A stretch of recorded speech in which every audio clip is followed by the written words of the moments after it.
This is a quick overview of Lesson 3 and 4 in Unit 4. And again, we're talking about variables, and so this time we'll get some practice here. So again, there's lots of things to work through as you sort of, understand variables, and a little bit of debugging as well. Okay, so make sure that you sort of run through these ones. Now, in terms of a little bit of additional information here, like I said, in terms of debugging, just be careful as you go, really, right?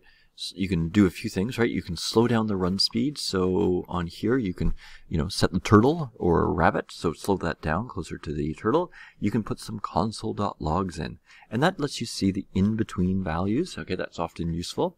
And then there's some watchers, which is a bit of a new thing. So you can choose which variables you want to watch, and you can see the value.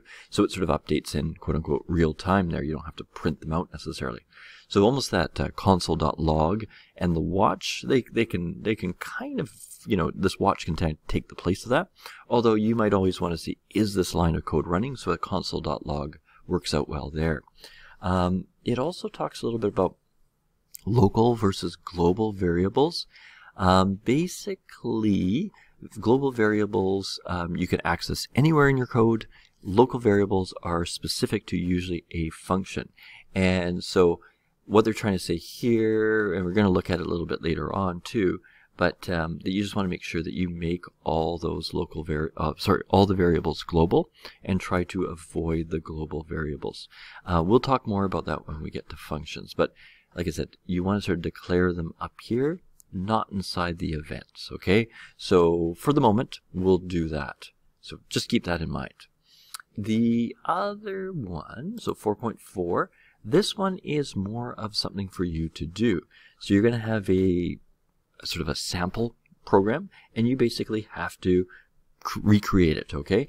And it's not that complicated, but the idea is just to, emulate what they've got here. So thinking about, again, what does the app do? Inputs, outputs, what's some of the information that has to be stored?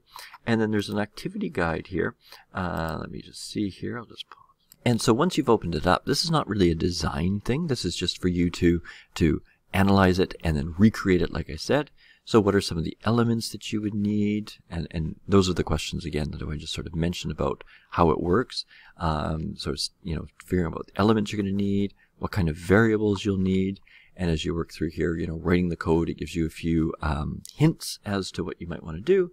And then basically, I am just going to make sure that it works as it should. Okay, so that's the rubric there.